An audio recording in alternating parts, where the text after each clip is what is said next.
The McHenry County Housing Authority would like to welcome you to the Housing Choice Voucher Program briefing.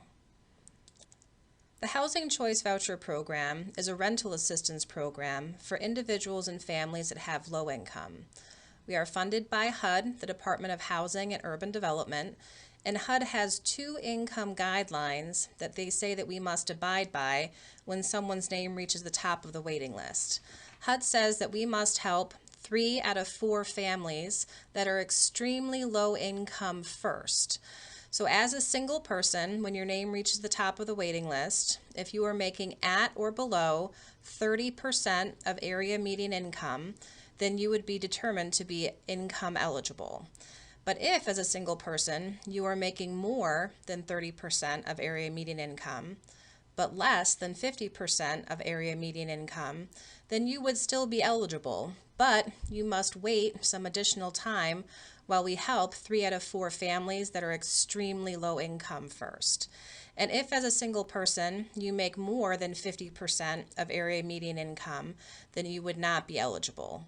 The income limits will go up based on your family size. So in most circumstances, if your household income is greater than the 50% of area median income level, you would not be eligible for assistance. There are some special programs like the HUD VASH program or applicants that are considered continuously assisted under a 1937 Housing Act program that may qualify at the 80% of area median income limit. So today you'll be receiving information about the Housing Choice Voucher Program and the required information to receive a voucher. So the steps to receive a voucher: an interested person would complete a preliminary application to be placed on our waiting list if our waiting list was open. If your name is placed on our waiting list, as time passes and as people in front of you are pulled from the waiting list, your name will move up the waiting list. When you reach the top of the waiting list, we will complete a criminal background check on all members of your assisted family who are 17 years of age or older. All adults have to attend this required program briefing.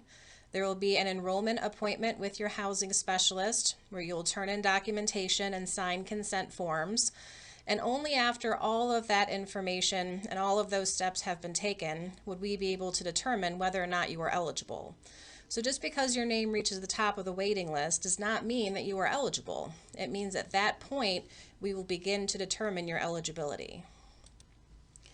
So the purpose of this briefing is to hopefully provide you with all the information that you will need to be successful in your search for suitable housing.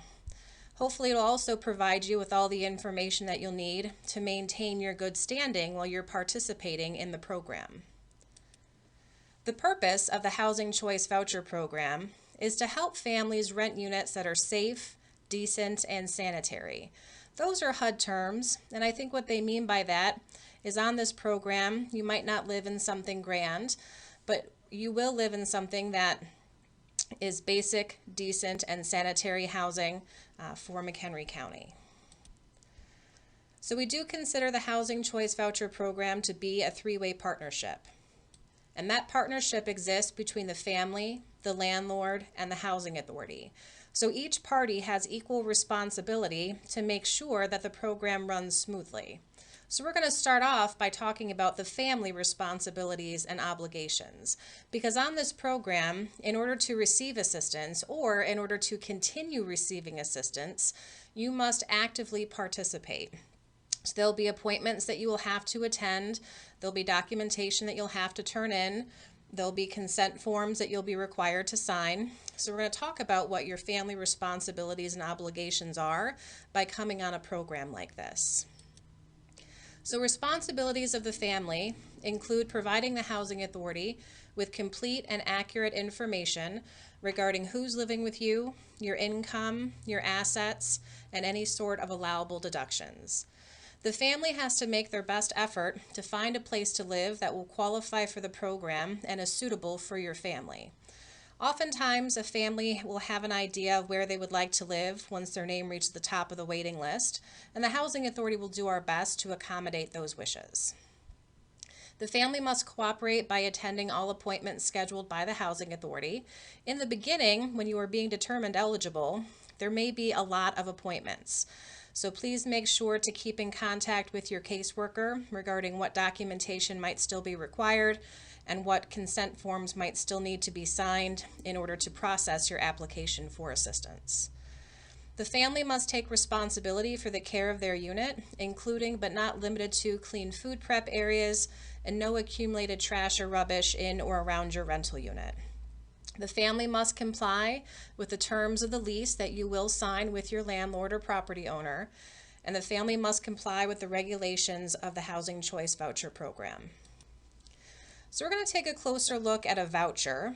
I know the program is called the Housing Choice Voucher program, but generally the only time you're going to get a voucher in hand is when you are moving. So when you look at a voucher, there's a lot of information that appears on the voucher, including your unit size, your issuance and expiration date of your voucher, and what HUD considers to be the family responsibilities and obligations. So on the upper right-hand side of the voucher, you will see a unit size, an issuance date, and an expiration date. The unit size will match your voucher size. So if you're a single person, McHenry County Housing Authority would give you a one-bedroom voucher, and you should be looking for a one-bedroom unit. As far as the issuance and expiration date, we issue our vouchers for 90 days. So you will have 90 days or 3 months to find something suitable and affordable for yourself and your family to rent. In the middle of the voucher, the family will sign and date and accept the voucher assistance from us. And by doing so, you are agreeing to all of the family obligations as stipulated on the voucher itself. So we're going to talk about what HUD has said your family obligations are, so you're aware of what you are agreeing to by signing and dating and accepting that voucher from us. So HUD discusses obligations of the family, and HUD states that when the family's unit is approved and the housing assistance payments contract is executed, the family must follow the rules listed below in order to continue participating in the Housing Choice Voucher program. So the family must supply any information that the Public Housing Authority or HUD determines to be necessary, including evidence of citizenship or eligible immigration status, and information for use in regularly scheduled re-examination or interim re-examination of family income and composition. So what does that mean? That means that the family must supply to the Housing Authority documentation to show that all members of the applicant family are citizens of the United States or have eligible immigration status. This documentation will include birth certificates, Social Security cards, and IDs for all adults. The family must also give the Housing Authority information for use in regularly scheduled re-exams or interim re-exams of family income and composition. That means that whenever you come into the Housing Authority for an appointment or you have an appointment with your caseworker, you must provide documentation of about 3 months of your income, your assets, and your deductions. So if you're not great about saving paperwork, starting now, moving forward, start to save 3 months of documentation of your income, which may include pay stubs from your employment, Social Security income, pensions, annuities, alimony, child support, work for cash, any sort of income coming in, save documentation. We'll also want to see documentation of your family's assets. So start to save 3 months worth of statements for checking accounts, savings accounts, stocks, bonds, retirement accounts, any sort of asset for your assisted family. Please start to save documentation of your deduction information. So if we're giving you credit for child care expenses or medical expenses, start to save documentation of those out-of-pocket expenses. So whenever you come in for an appointment, you'll want to submit 3 months worth of documentation regarding your income, assets, and deductions. So the family must disclose and verify Social Security numbers and sign and submit consent forms for obtaining information. So when you have an appointment with the Housing Authority, you will provide documentation, and then we will also have you sign consent forms that we can send off to third parties to verify the documentation information that you provided.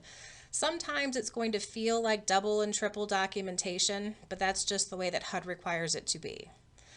The family must supply any information requested by the Housing Authority to verify that the family is living in the unit or information related to family absence from the unit. So the day that you sign the lease and you come on the program, you should update your address everywhere to reflect that new unit's address. You should do a change of address at the post office, tell your employer that you've moved, tell your bank that you moved, tell public aid that you moved. You must register your children to school from your assisted unit's address. So if requested, all documentation should show that you and every member of your assisted family are living in that unit. The family has to promptly notify the Housing Authority in writing when the family is away from the unit for an extended period of time in accordance with our policies. So both HUD and the Housing Authority have policies regarding how long someone can be absent from a unit and have us still pay rent. HUD frowns on us on paying on empty units. So it depends on who is gone somewhere, where they have gone, and how long they will be gone for. All of that would factor into how we would treat the situation. We don't expect you to know all the ins and outs of those rules, but what we do expect is that if someone that we believe is living with you is gone from the unit for several weeks or more, you must contact your caseworker or the Housing Authority right away to let them know, and then possibly provide documentation to show where that person has gone and when they will be returning. The family must allow the Housing Authority to inspect the unit at a reasonable time and after a reasonable notice. So the Housing Authority will do an inspection of whatever unit you are interested in before you move in to make sure that the unit meets housing quality standards. But every year, the Housing Authority will do an annual inspection of your unit to make sure that the unit continues to meet housing quality standards. We set up our inspections with the landlord. So the landlord is responsible for letting the tenants know at least 24 hours in advance that the Housing Authority will be doing an inspection. The family must notify the Housing Authority and the owner in writing before moving out of the unit or terminating the lease. So the McHenry County Housing Authority will only accept a 12-month lease. We will not accept a month-to-month or a 6-month lease. So whatever unit you find, you will have to live there for at least a year. But every year, as your lease is coming up for renewal, if you would like to get a voucher to move from your assisted unit, you must let the owner and the Housing Authority know in writing that you will be moving out of your unit when your lease is terminating. So the use of the assisted unit must be the family's primary and only residence. So we cannot help pay rent on your weekend or your summer home. So you and every member of your assisted family must live in the unit full-time. The family must promptly notify the Housing Authority in writing about the birth, adoption, or court-awarded custody of a child. You don't need Housing Authority permission to have a baby, but we do need you to let us know if you've had a baby or added a child to your household via adoption or court order. You will have to provide documentation such as the child's birth certificate and social security card to add them to your household. The family can request Housing Authority written approval to add any other family member as an occupant to the unit. So this program is for families. HUD does not allow roommates on the program. But if you have another adult family member that you would like to have live with you for the long term, it is possible to add other family members to your assistance. That adult family member would have to fill out and complete a criminal background check form. The landlord would have to send the Housing Authority written permission for that person to be added to your assisted home. That adult family member would have to view or attend this presentation, and there would be a meeting with your caseworker for that new person to provide documentation and sign all the necessary consent forms. Only after all of those steps have been taken could that new adult family member move in. They should not move in before. The family must promptly notify the Housing Authority in writing if any member of the family is no longer living in the unit. So if someone that we believe is living with you moves out, you have to let us know about that right away and provide documentation to show where that person has gone.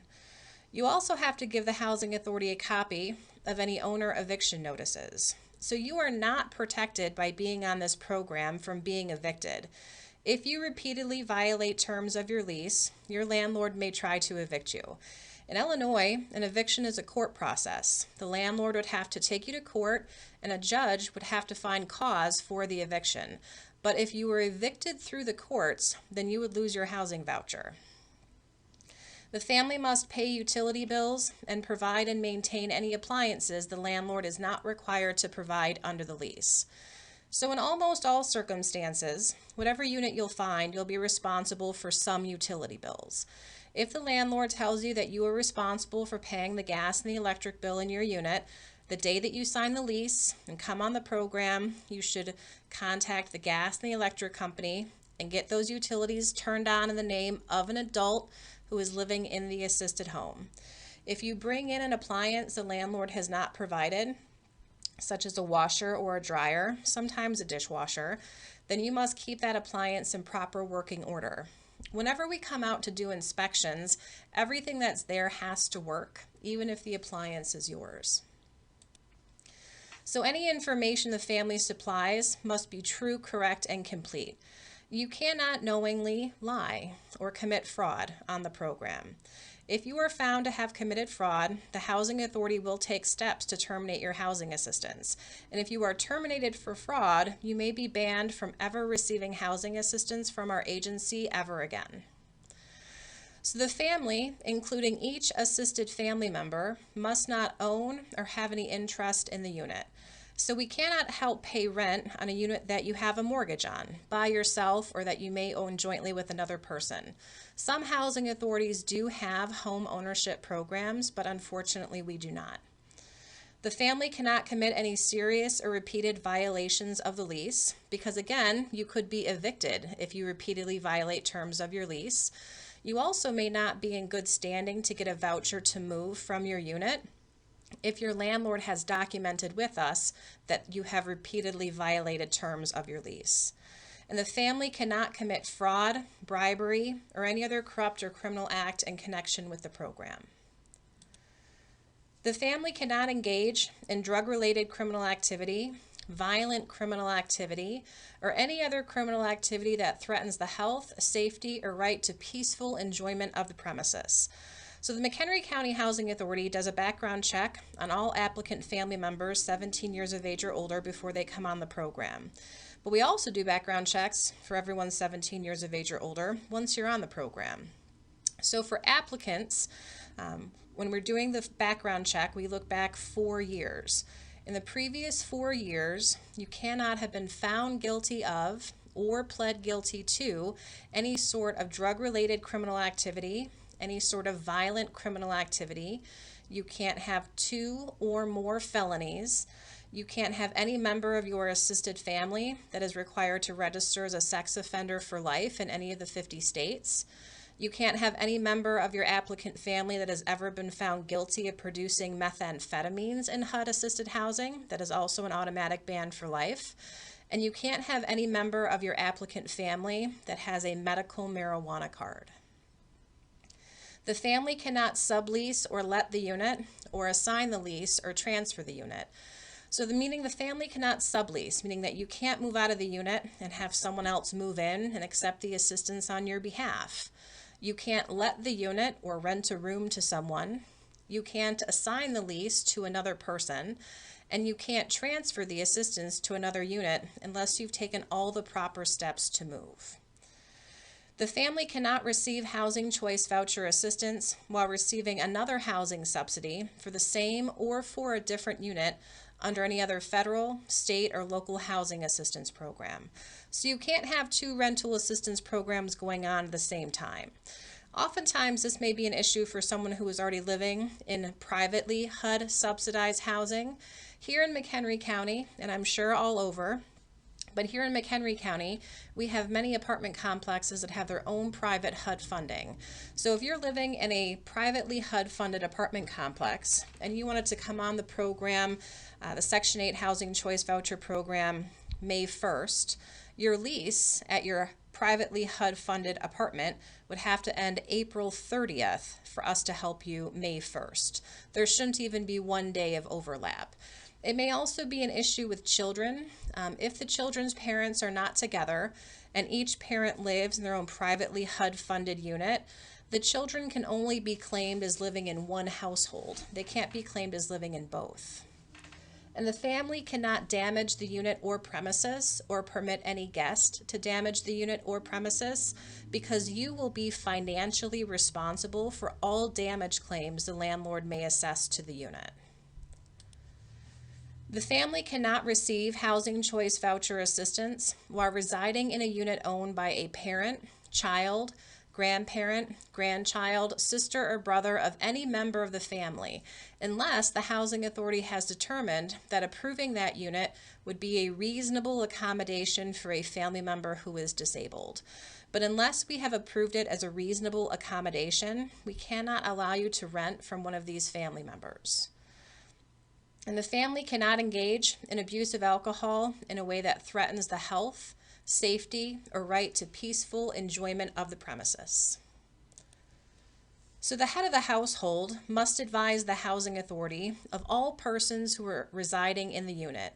If there's going to be an increase in your family composition or who's living with you, other than childbirth, that change must be approved by the housing authority before the person moves in. So if you would like to add another adult family member to your assistance, I would encourage you to start the process about 2 months before you want that person to move in.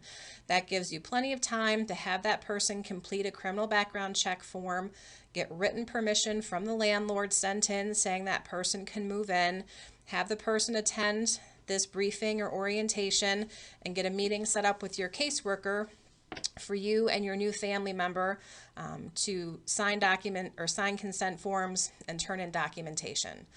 And also please remember that any household member that is absent from the unit for several weeks or more, it must be reported to the housing authority timely. So some common violations of housing assistance may include non-payment or late rent payment.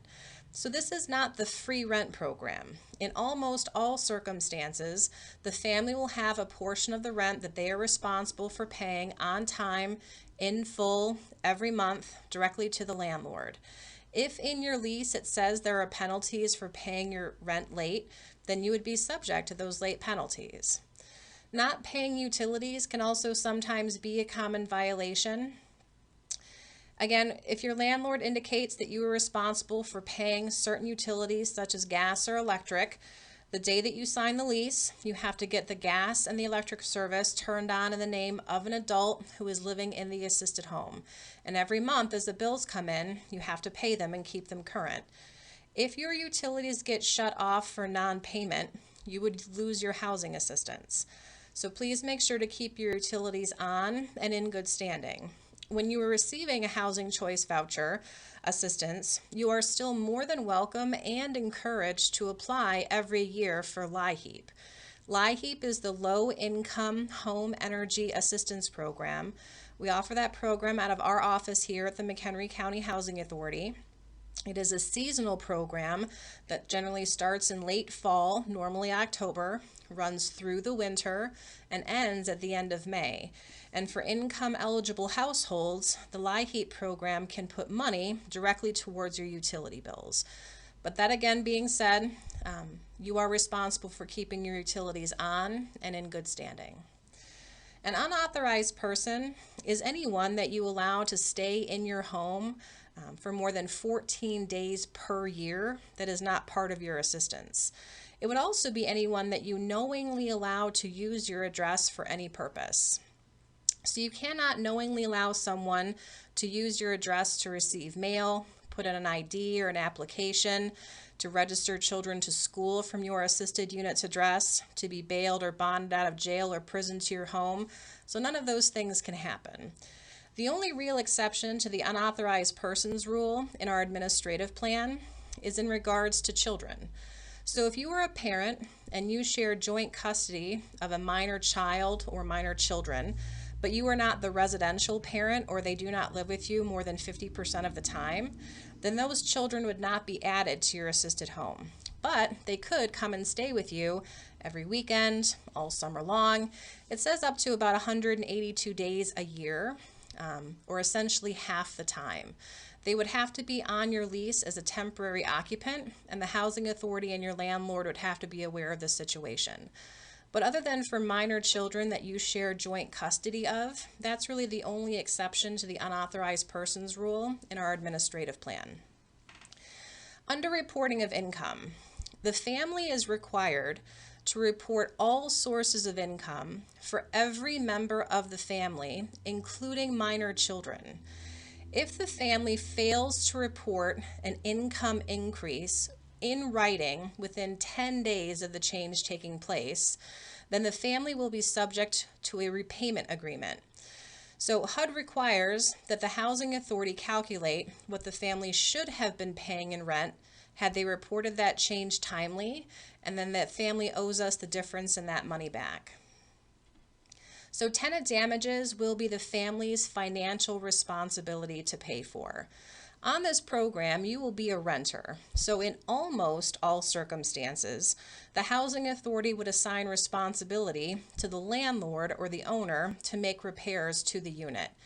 But if the landlord determines that you have caused damage above and beyond normal wear and tear and subject to wording in your lease, the landlord may be able to charge you for making repairs.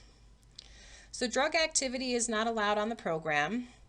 The housing authority does do criminal background checks every year, and we look back to see if in the previous 4 years you have been found guilty of or pled guilty to any sort of drug-related criminal activity.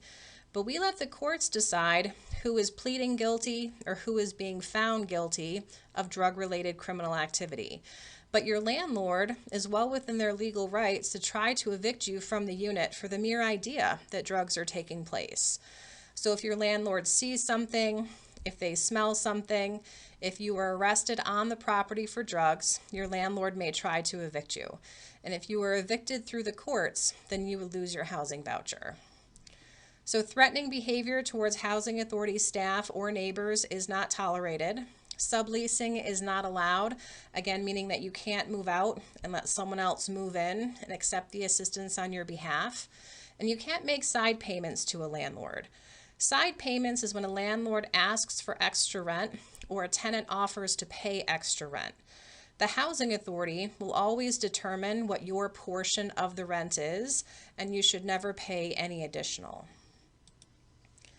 So next we are going to talk about landlord and owner responsibilities. So the landlord is responsible for approving the family that they would like to rent to. By giving a family a voucher, the housing authority is not saying that you will be a good tenant. We are just saying that you are income eligible for our rental assistance. So landlords are strongly encouraged to do any sort of reference checks, background checks, credit checks, and screen applicants just as they would any other family who is interested in renting a unit from them. So you may be asked to complete an application.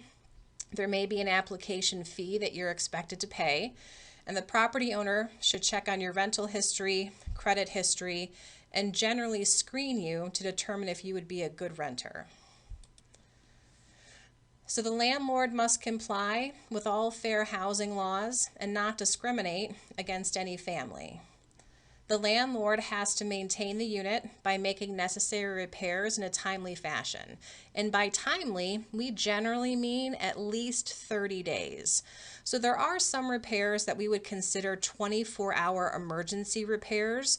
They might include no heat in the dead of winter, no running water in your unit, not a single working toilet in your house.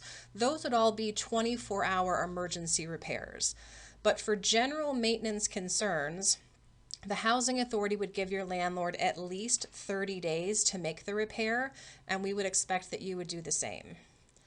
The landlord must comply with the terms of the housing assistance payments contract that they sign with us, and the landlord will collect the rent due from the family and otherwise enforce all the provisions of the lease.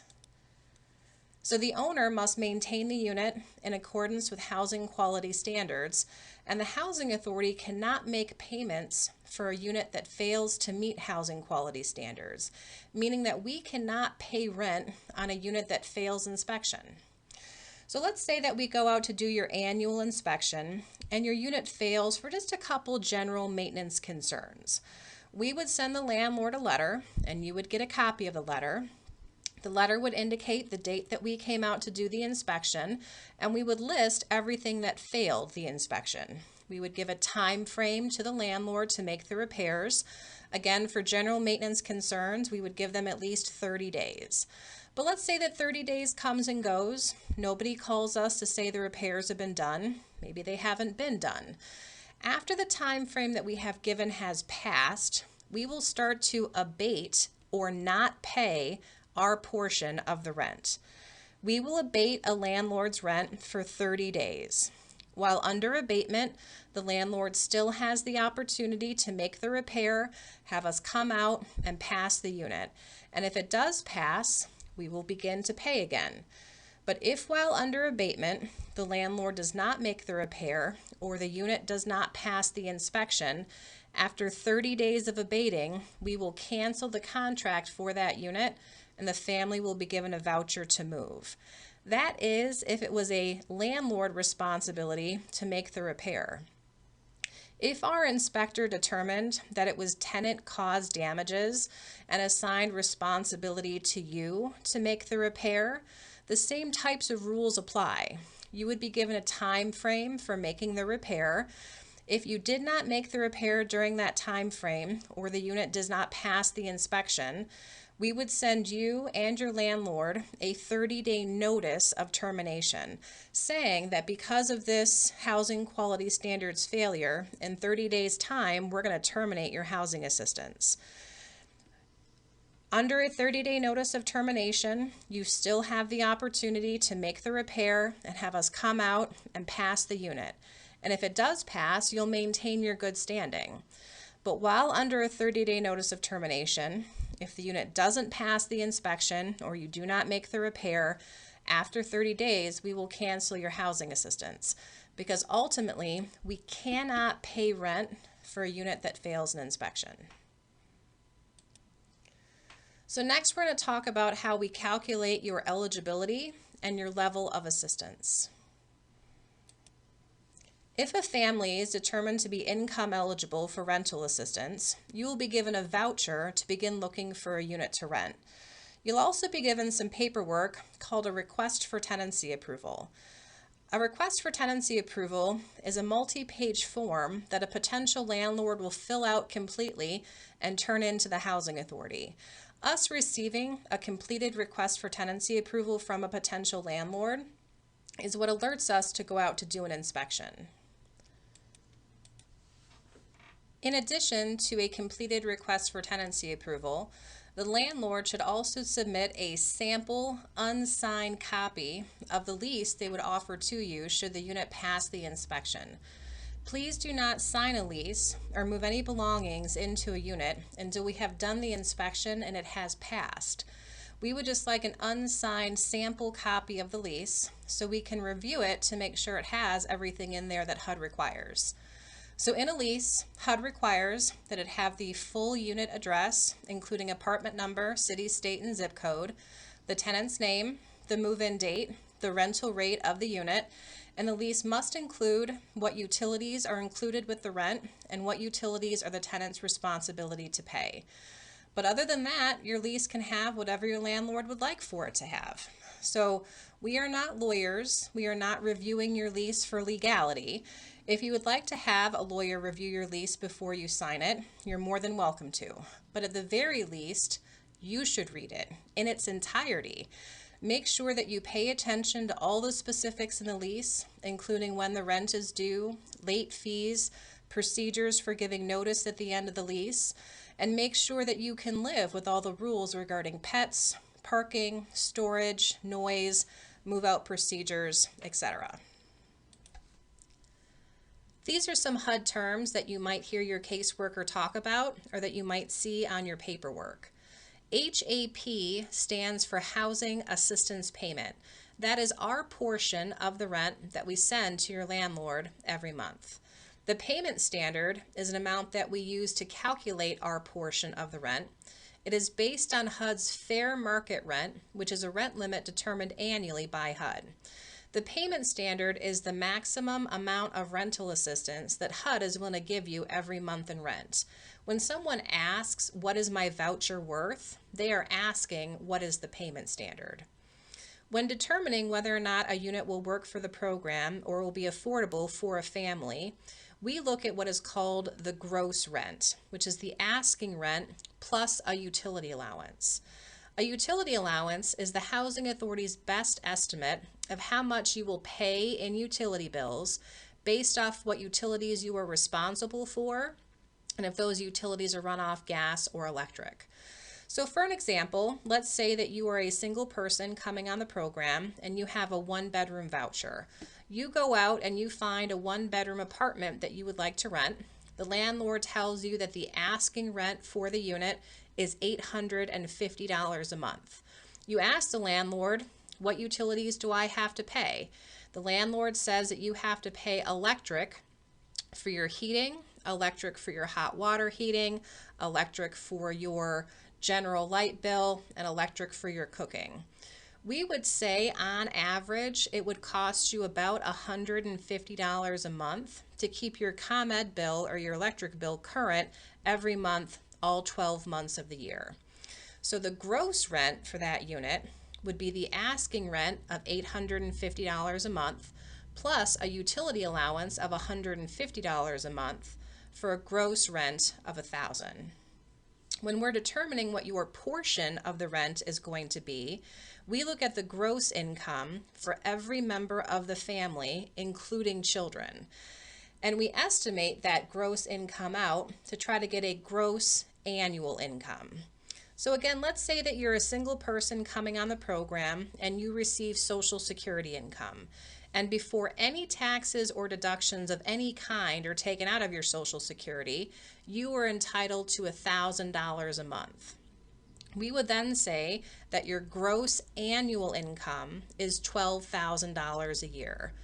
From your gross annual income, we will take away any sort of allowances or deductions that you are entitled to under the program to get to your adjusted annual income or annual income after deductions. We divide that number by 12 to get your monthly adjusted income, and then everyone will pay 30% of their monthly adjusted income towards rent and utilities. So 30% of your monthly adjusted income is known as your total tenant payment or your TTP. And again, that amount is split between rent and utilities. So let's go back to the example where the asking rent for the unit was $850 a month, and we expect that you will pay about $150 a month towards your ComEd bill every month. We would say if we calculate 30% of your family's monthly adjusted income to be $400 a month, you would not pay $400 a month in rent. Instead, you would pay $250. Because we'd expect that you would apply that other $150 towards your ComEd bill every month.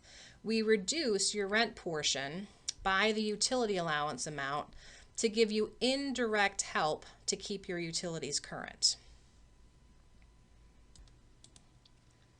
The voucher size that the family is given will indicate the payment standard or the maximum amount of rental assistance for which your family is eligible for every month.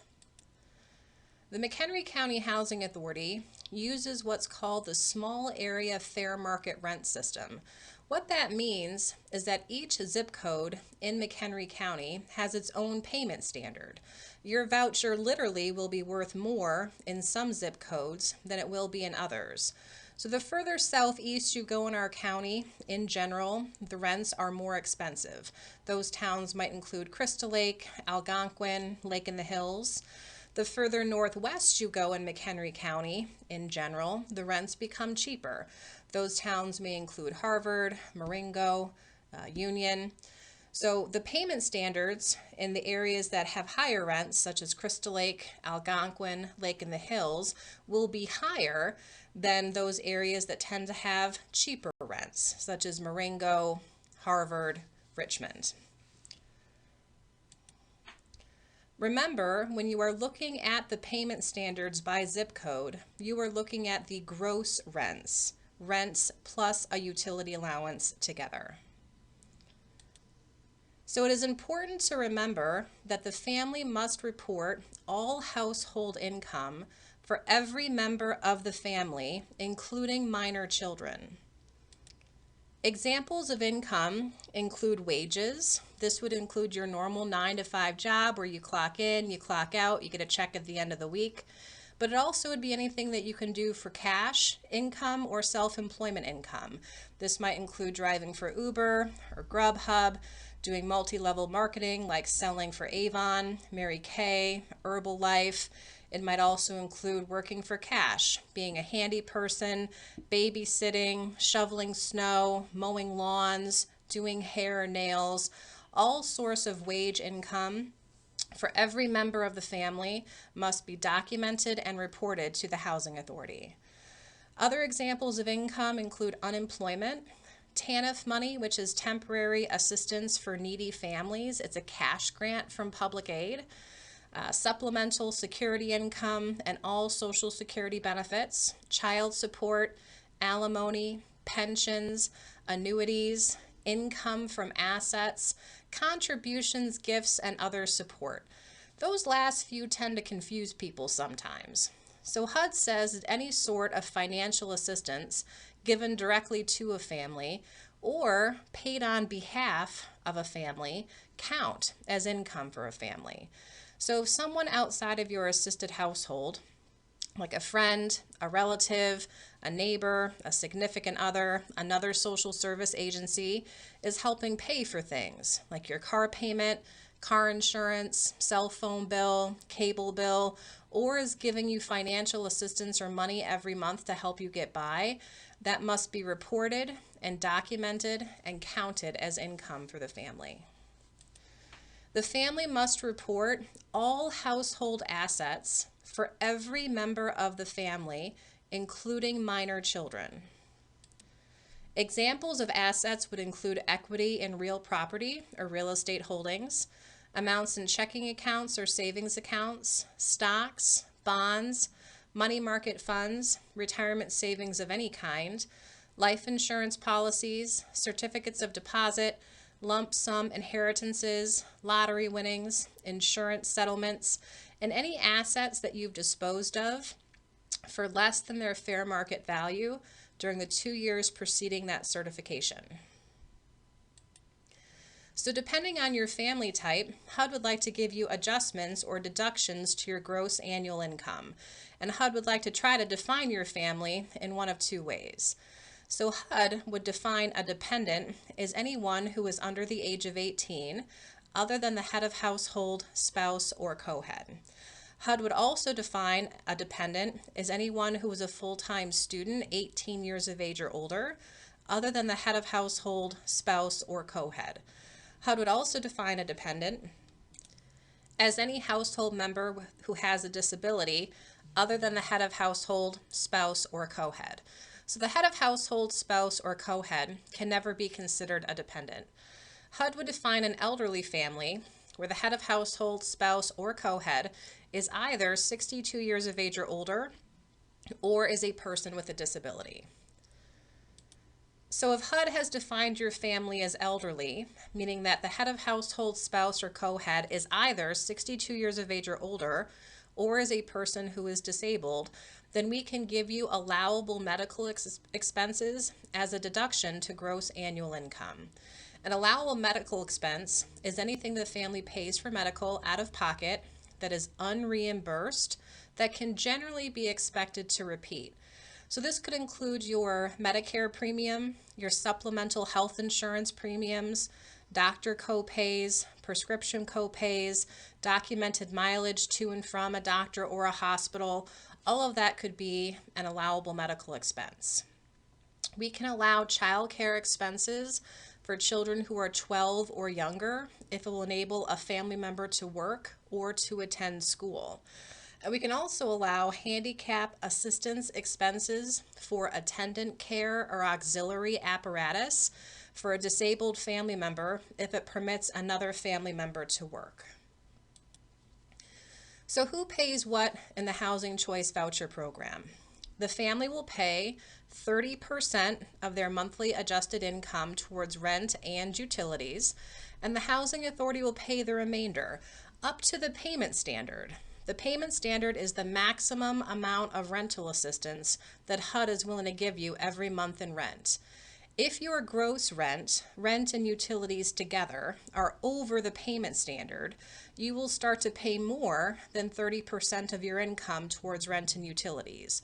You might start paying 31%, 32%, 33%, up until you hit 40%. HUD says that you cannot pay more than 40% of your monthly adjusted income towards rent and utilities when you are coming on the program new or you are moving to a new unit. So just to recap, the family contribution to the rent payment equals 30% of your monthly adjusted income minus the utility allowance plus any rent above the payment standard not to exceed 40% of your monthly adjusted income going towards rent and utilities. So just a couple words about the utility allowance, which is again the housing authority's best estimate of how much you will pay in utilities based off what utilities you are responsible for and if they are runoff gas or electric. So the housing authority will give you the utility allowance for the actual unit size you are renting or your voucher size, whichever is smaller. If you are a single person with a one-bedroom voucher choosing to live in a one-bedroom unit, then we would give you the one-bedroom utility allowance for that utility configuration. But if you are a single person with a one-bedroom voucher and you choose to live in a studio unit, we would give you the utility allowance for a studio. So it is unit size or voucher size, whichever is smaller. Again, if you are a single person with a one-bedroom voucher, but you find an affordable two-bedroom unit that works under the one-bedroom payment standard, we would give you the utility allowance for a one-bedroom unit. So again, unit size or voucher size, whichever is smaller. Also regarding the utility allowance, if you live in the same unit year after year after year, you might find that your utility allowance number changes slightly. And that is because HUD requires that the housing authority review every year and update, if necessary, the utility allowance to try to keep pace with the actual cost of utilities. And finally, regarding the utility allowance is just an estimate of what an energy-conscious household will spend in utilities. It is not based off your actual usage. So if you are the type of person that you turn off the lights in your house when you leave the room, you don't keep your air conditioning too low in the summer, you might find that you are spending less than what we estimate that you are going to spend in utilities. And that's just a benefit to you. But conversely, you could have the type of family that you leave lights on in every room, you have things plugged into every outlet, and you might be using a lot of utilities, more than what we estimate that you will use. But we will not increase your utility allowance based off your actual usage. It is just an estimate. The next thing we're going to talk about is portability. So portability is a very nice feature of the Housing Choice Voucher program. The Housing Choice Voucher program is a federally funded rental assistance program. There are housing authorities all over the country that are administering this same program. If when your name reaches the top of our waiting list, you are a current resident of McHenry County, if you receive a voucher from the McHenry County Housing Authority, you could take that assistance and immediately move anywhere in the country that you would like to live, as long as there's a housing authority in that jurisdiction that is accepting Section 8. If when your name reaches the top of the waiting list, you are simply working in McHenry County or you are homeless, you must live in McHenry County for at least 1 year. But after that first year, you could also take advantage of portability. So some facts about portability. The housing office where you want to move may have different rules, policies, deadlines, and screening requirements. So the rules of how the program works will pretty much be the same no matter where you go, because it's the same program. But HUD does give housing authorities some latitude on how to run their own program. For example, here in McHenry County, we require that you report all income changes in writing within 10 days of the change taking place. And then we'll adjust your rent up or down to reflect what's actually happening with your family's income. But some other housing authorities, especially in major metropolitan areas, do not require that you report income changes. As far as screening requirements, the McHenry County Housing Authority screens all incoming portability families by looking back on the criminal background 4 years. But some other housing authorities may have a screening requirement of 10 years. So a family may be eligible in McHenry County, but not eligible in another county because something that happened 6 or 7 years ago. The housing authority where you may want to move may have a different payment standard or maximum amount of rental assistance that HUD is willing to give you every month in rent. Again, the payment standard is based off HUD's fair market rent limit for that specific area. The housing office may have a different utility allowance that they will use, which will affect the amount that you pay in rent, and the housing office may issue you a different voucher size. That is not at all uncommon. The voucher size that you are given is dependent on the subsidy standards of whatever housing authority is assisting you. So a single person in McHenry County may be issued a 1-bedroom voucher, but if they move to another housing authority, they may be issued a studio voucher. A family living in one jurisdiction may have a 4-bedroom voucher, but if they move to McHenry County, based on our subsidy standards, they may be issued a 3-bedroom voucher. So the voucher size that you will be given depends on the subsidy standards of the housing authority that will be assisting you. So when you are searching for a place to live, once you have received your housing choice voucher, make sure the unit you are interested in will meet your family's needs. The unit should be close to the schools that you'd like for your children to attend, because again, your children should be registered to school from your assisted unit's address. The unit should be close to where you work or where you would like to work, close to public transportation, close to shopping, and HUD would like to encourage you to live in a low poverty area. Statistically, HUD has found that living in a low poverty area will increase your opportunity for work, have lower crime rates, better school ratings. On average, all of McHenry County is a low poverty area. It is well below the state and the national average for poverty. But there are certain pockets of McHenry County that have a higher than average poverty rate. So in your briefing packet, you will find a map with all the different census tract areas in McHenry County and the poverty rate associated with each census tract. HUD would consider a census tract with less than 10% of the population living in poverty to be a low poverty area. When a family's name reaches the top of the waiting list, they may choose to stay in their present home, or you may want to move to another unit. Anything that is rentable is an option. The family can rent a single-family home, an apartment, a condo, a duplex. The unit must meet program requirements and pass housing quality standards, but the housing authority will try to make whatever unit you are interested in work for the program. The only type of unit the McHenry County Housing Authority does not allow is an SRO, or a single room occupancy, meaning that you cannot rent a room or a floor in someone's house. Beginning January 1st of 2023, Illinois law changed, saying that landlords can no longer discriminate against a potential tenant based on that person's source of income. Landlords in Illinois can no longer deny a Section 8 Housing Choice Voucher program participant from renting a unit based solely on the fact that person has a voucher.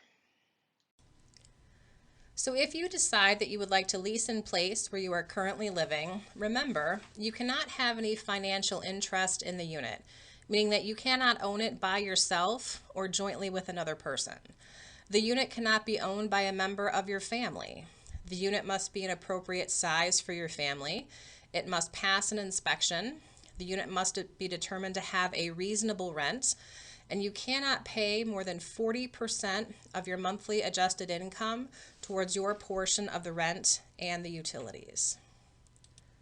So some questions to think about when you're looking for a unit. Is there a place for your children to play outside safely? Is the unit in a high crime area?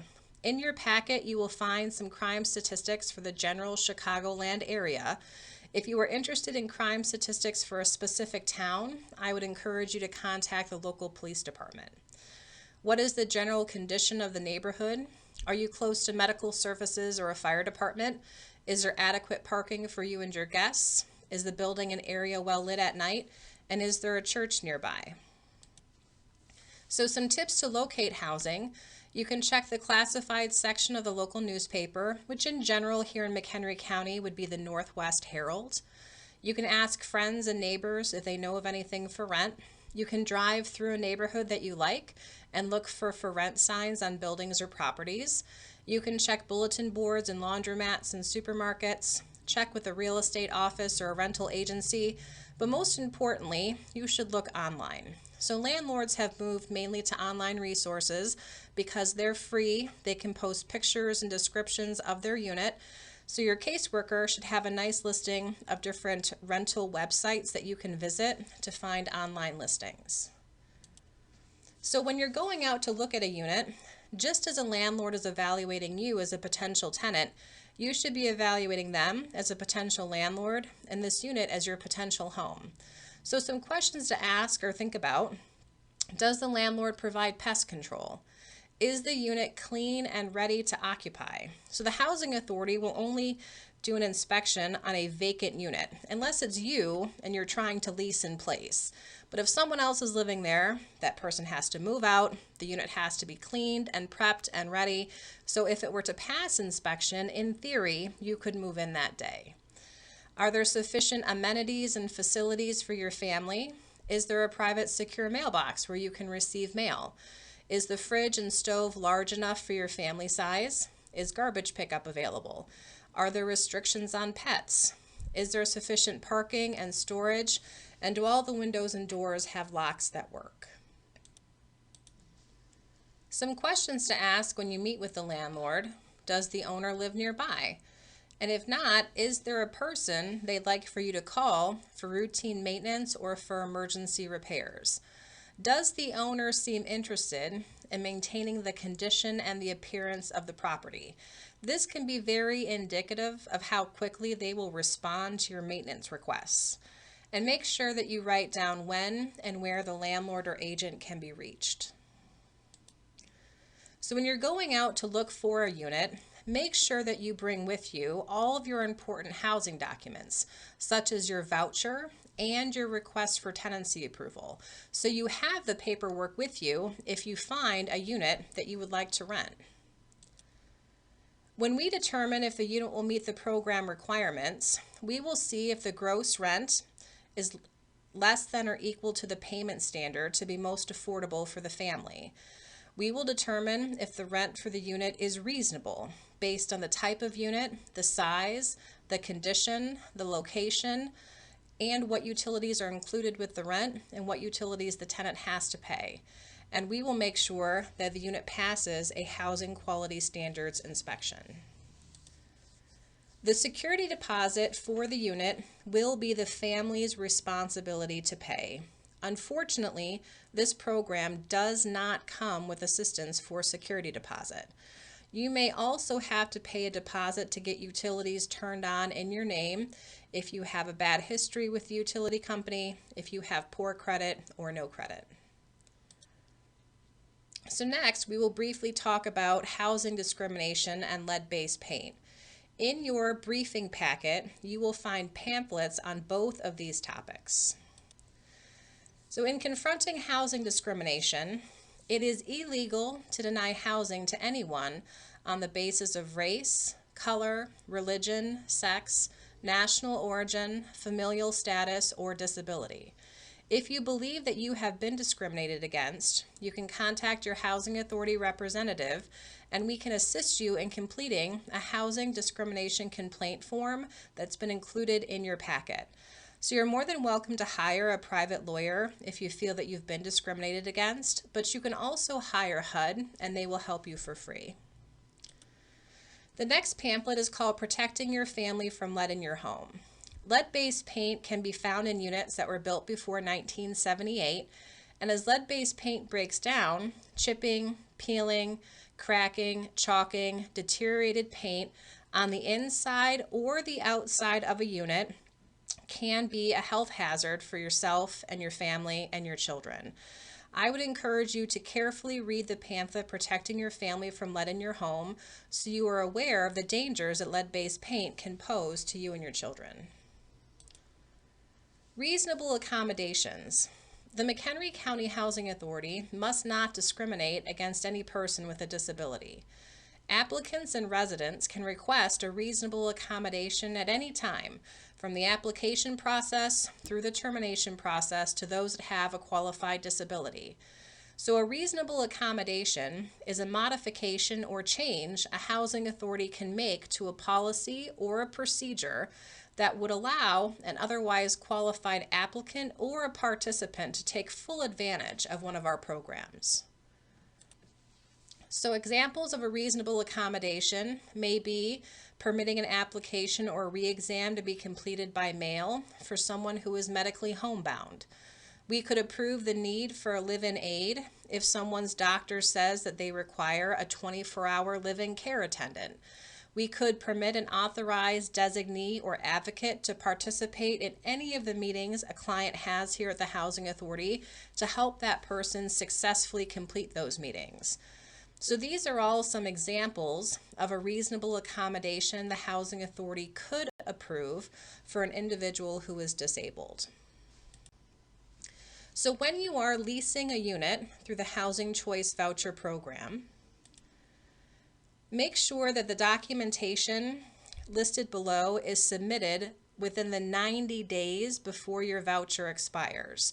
So the documentation that must be submitted before your voucher expires is a completed request for tenancy approval, plus a sample lease from your potential landlord. Attached to the request for tenancy approval is a smoke detector and lead-based paint warning certification that both you and the landlord will sign and date.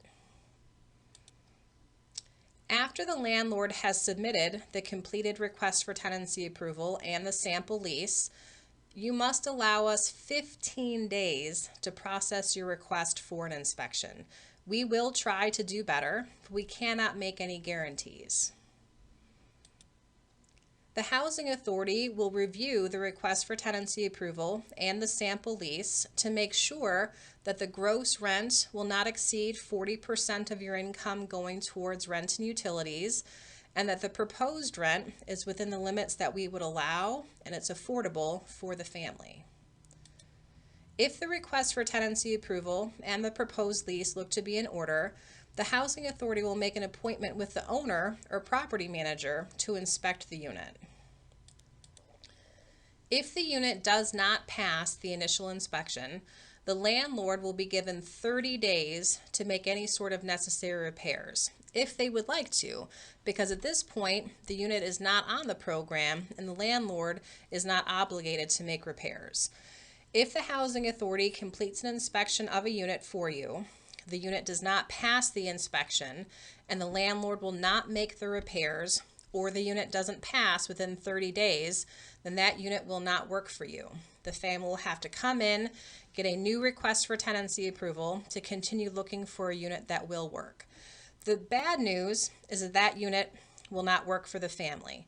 But the good news is that during that time, the Housing Authority was working on that unit for you. Your voucher time has paused, or what HUD would call tolls. So if we spent 2 weeks or 14 days figuring out that that unit would not pass an inspection for you, you would get those 14 days in time back on your voucher. So rental assistance cannot begin until the unit has been inspected and passed by the Housing Authority.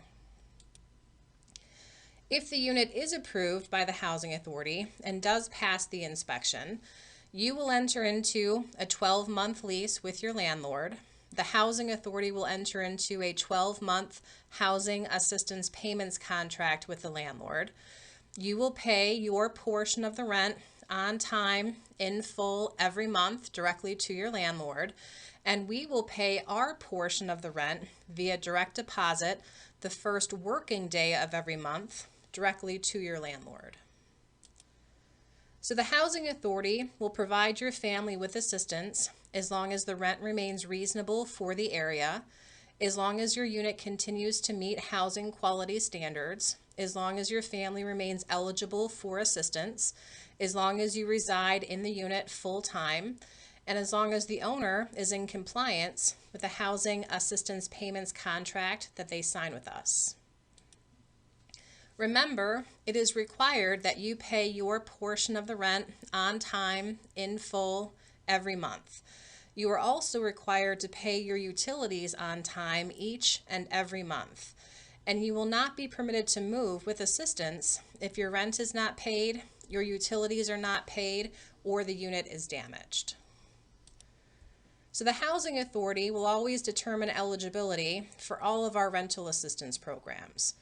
We will conduct family briefings for new applicants. We will administer the Housing Choice Voucher program in accordance with HUD guidelines, and we will offer and conduct informal hearings for clients being terminated from the program. And we will issue vouchers to qualified families. In turn, the family will comply with their family obligations under the program.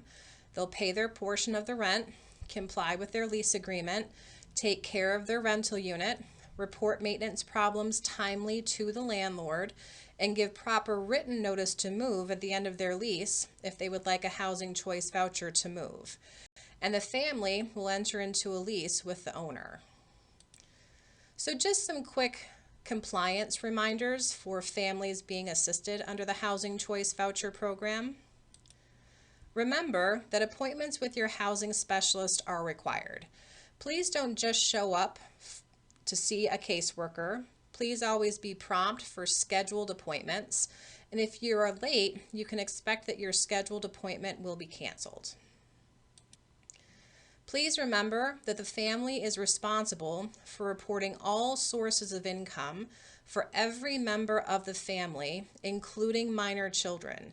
Any changes in income, either up or down, must be reported in writing within 10 days of the change taking place. Please remember to keep your utilities current at all times, pay your rent on time, and take care of your home.